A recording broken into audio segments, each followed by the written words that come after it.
Right, computer's backing up. Smudge is asleep.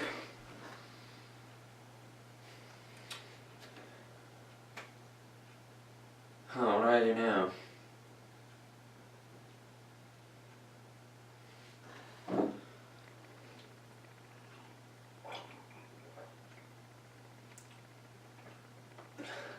What is this?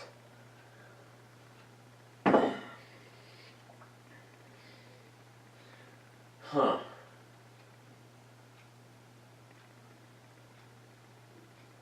Got like 3 hours. Oh, I could marathon the Dalek's Master Plan. Hey, what's up guys? If you're having that, maybe if you're a YouTuber here.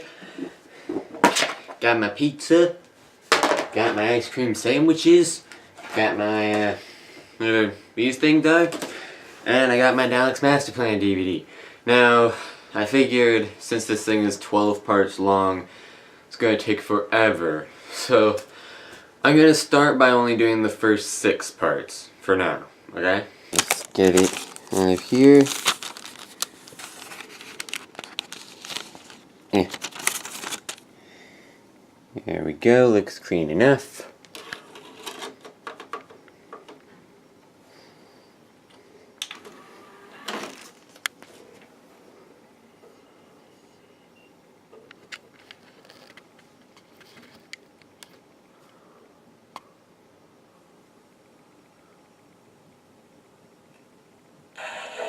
Oh, it's another one of these things.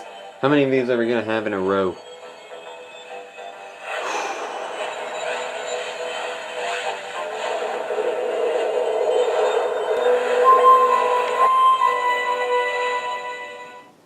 In early 1965, the Daleks' popularity had reached a new time high, prompting story editor Dennis Spooner to discuss plans for a fourth, 6-part Fast forwarding Dalek through all this, series. are we ever gonna see the guy who's talking, his face?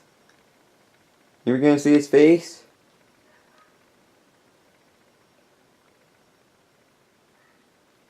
Specially created CGI footage to reconstruct the missing episodes. 1965. Finally, there we go, there's the guy. Which my friends have done, and, well, we offer it you in the hope that you're going to enjoy it. Oh, sit back.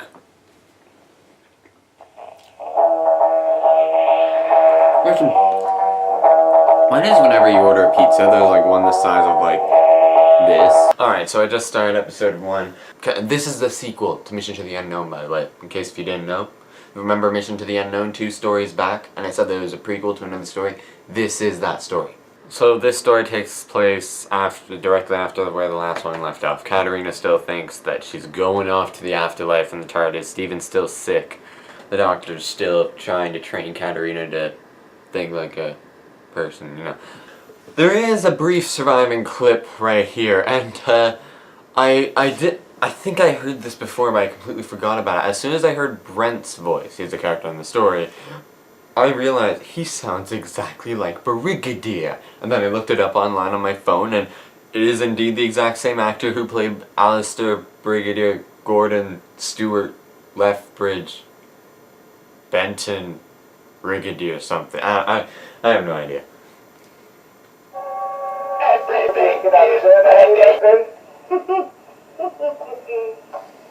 What is it?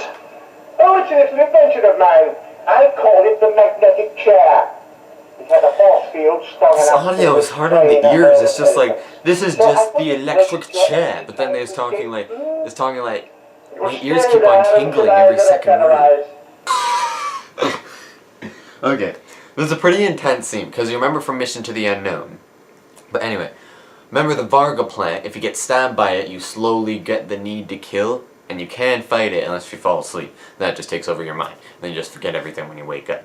But, so the doctor's walking through the forest, and his hand just misses a Varga plant, and you're watching, and you're like, ooh, that's creepy. And then I just burst out laughing, because the doctor sees a dead skeleton on the floor, just lying there, like, you know, like normal skeletons do. And what's the doctor's reaction? It's just,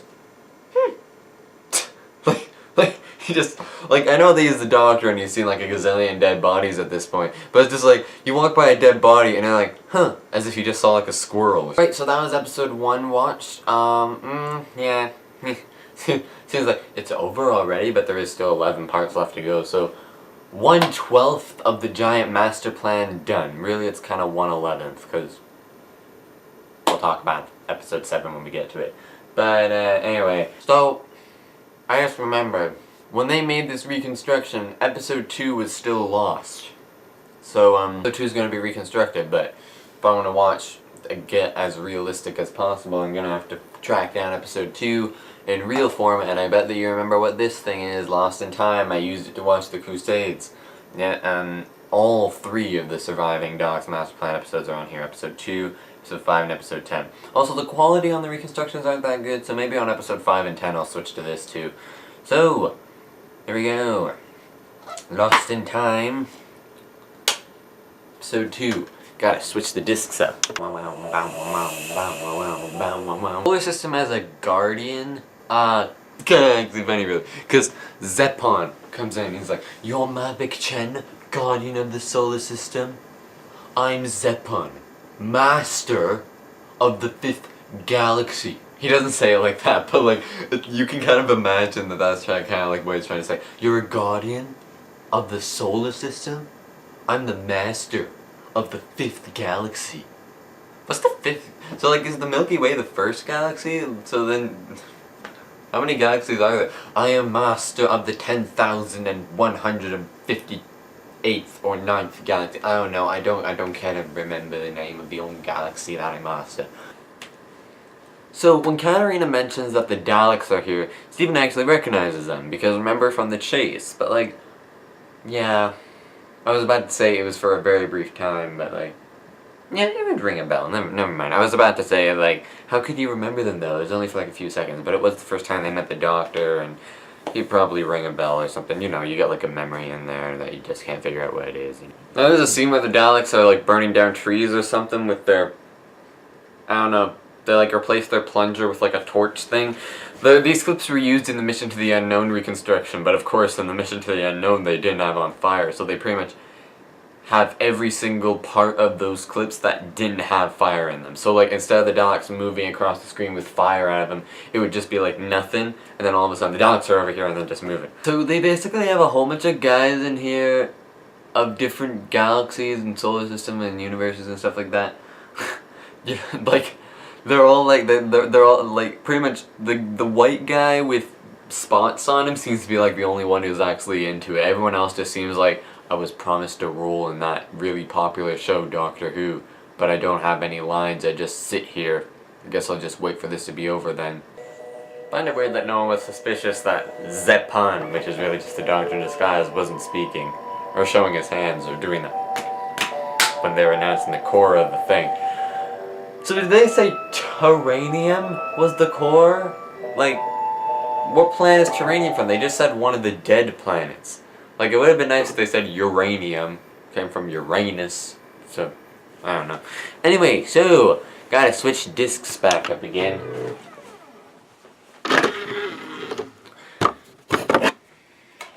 Catch you in a few episodes Lost in Time.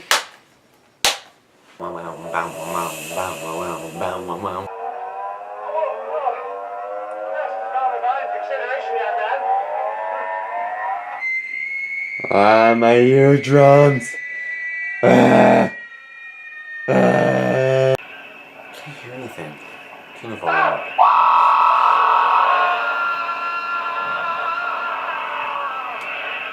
What's going on? You're playing that. Oh, you two go back in there. Okay, I'm gonna turn the volume down to like almost mute. Why does it keep on doing that? Why does the audio track have to be absolute crap? So that like 1 minute you're not hearing anything, and then all of a sudden your eardrums blow up? And why is it exactly the moment that it's about to blow your eardrums apart that all of a sudden goes like to normal, high-pitched, total blowing in your eardrums thing?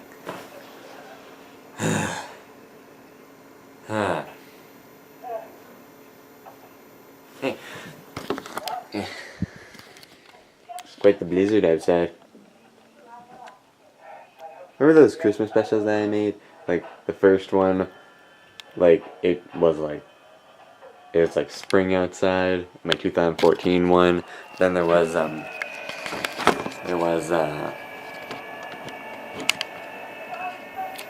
my 2015 one, which was where it was like summer outside. I would have thought that the third one it would have been like fall or something. I was planning to do that. However, unfortunately, before I could film the scene, then like it just did super mega snowfall thing, and then I decided to just leave it like, oh, it's winter. Yeah. There is actually a surviving clip from episode 3 right here. Yeah, it's near the beginning. That helped with a few telesnaps in this reconstruction. It's probably safe to put the volume back up again. The Daleks ships have made a bad landing. That gives us the time we need. Made it! Oh, sounds like they did something accomplishing. Oh, I'm so glad to hear that, young man. Now, you've got some thinking to do. Katrina, check up on that door and see that it's secure. I'm sure that at some point it's just gonna...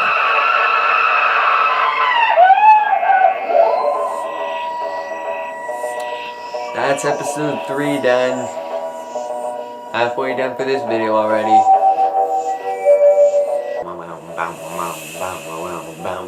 So episode 4 actually holds the record for being the first episode to have a companion die in this one. Katarina gets shot into space. Actually, I'm not really sure if this is a positive or negative thing. You can really look at it either way. We do have another surviving clip of Katarina's death right here. In fact, the clip like ends like just like 1 second after her death. Well, like you get to see like it's pretty much like 1 minute long, like the last minute of her living, and then it just ends at her death. What are they even trying to do? They're trying to go to Earth to warn the people of Earth about the Daleks coming because... But it's the year 4000. Episode 1 was them all just trying to figure out what was going on and discovering the Daleks and stuff like that. Episode 2 was them trying to get to this spaceship to get on and to go to Earth. And episode 3 is literally just 25 minutes of the Doctor, Katarina, Stephen, and Brent just chilling in the spaceship waiting to arrive on Earth. And now Katarina just died, and we're probably gonna have about 25 minutes of them mourning over her. I forgot about how touching the guy's thinking about her, because like she may have only been a companion for 5 episodes, the last one of the Mythmakers and then the first 4 of this story, but she still was a companion, and the whole time she never quite understood what was going on. She didn't understand. She thought that she was dying. The Doctor was like an all-powerful being, and he was helping her take her to like the afterlife, and then they just had to make this stop here to do something. So like she never really got to fully understand the truth, and now she's dead, but hopefully now this time she really is in the afterlife like she wanted to go to the entire time. Brent actually did have a very good point. He didn't want to try and save Katarina, and then because like basically like the guy had Katarina as hostage, and they could easily eject him out into space, but that would put Katarina out there as well. But if they rescue Katarina and rescue the man as well, then he would have forced them to take the spaceship back to Kemble, and Earth would be doomed again unless they can find another way, find another miracle to get back there. So Brent had a very excellent point. The needs of the many outweigh the needs of the few. But they could either save Katarina and basically indirectly kill all the people of Earth, or kill Katarina if it means a chance to save the Earth. But aim for the head.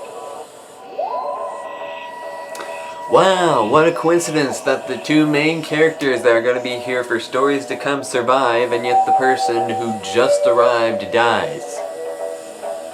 See, like, that's the whole thing, like, in these Doctor Who stories, especially the early ones, if one of the main characters, like a companion of the Doctor, is about to die, for the exception of Katarina, Ajak, and Sarah, and Perry, Chameleon, it's all this huge dramatic, ooh, is it real or not, blah blah blah, and then they somehow escape. If it's someone who, however, who isn't in any way special, then they just die, because who cares?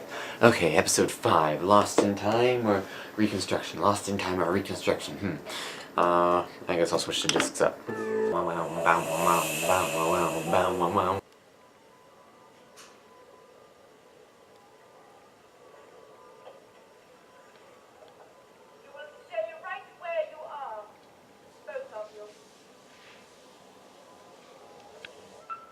I'll give you 5 seconds to hand over that terranium. Let me The speak, terranium. Okay, now what is even happening here?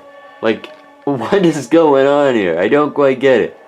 These guys are having trouble. The doctor's just laughing his head off. So what? Now Sarah's singing. What's happening? What do you mean the Daleks have won? What are you talking about?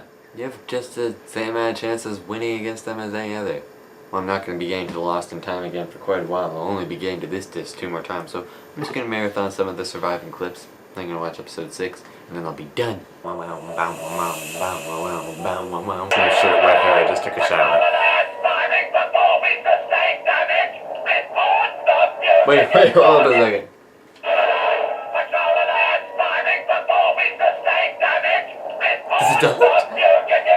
Did the Dalek just say damn it?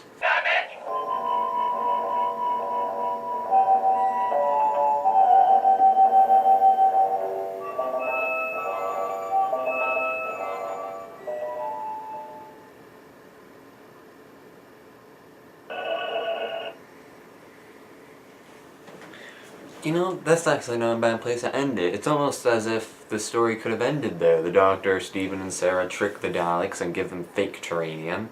And that just leads into the next story. They land somewhere, and apparently the entire atmosphere is extremely poisonous. So, the Daleks Master Plan episodes 1 through 6, would I recommend it so far? Sure, why not, and give it a go. I mean, like, if you're not really into that reconstruction, there's still quite a lot of this story here. Not so much of episodes 7, 8, 9, 11, or 12. Pretty much all that remains is this 2-minute or so long clip of episode 1, the entirety of episode 2, this 2 or so minute clip of episode 3, 2 or so minute of clip of episode 4, which is Katarina's death scene, episode 5, and episode 10. That's all that exists. There's nothing of episode 6, 7, 8, 9, 11, or 12, so... But if you want to go to like just a marathon through and then, I don't know, just look up on the wiki or the First Doctor sourcebook the summary of the rest, then yeah, just buy the Lost in Time, it's all there. Just watch the clip from episode 1, then watch episode 2, then watch the clip from episode 3, clip from episode 4, episode 5, and then episode 10. So, yeah. Pretty interesting story so far. I would like, I know that would make it even longer and probably pretty boring, but I wish that I knew a little bit more about those monsters that were there, like, Zeppa, Guardian of the 5th Galaxy, and the other guys. Apparently the Daleks are saying about there being 10 galaxies. Okay, anyway, so, thank you all so much for watching this video. I really hope you enjoyed. If you did, please leave a like so that I know that you enjoyed it. And if you didn't like it, please leave a dislike so that I know that you didn't enjoy it. Leave a comment down below if you liked it. Tell me why, because it feels awesome to get some encouragement and motivation. And if you didn't like it, leave a comment down below saying how I can improve for next time so that I can improve for next time. If you don't, and if you just dislike the video, I'm just going to treat your dislike as if it were a like. And subscribe so that I know when my next video comes out. Thanks again so much for watching, and as always, I will see you next time. Goodbye.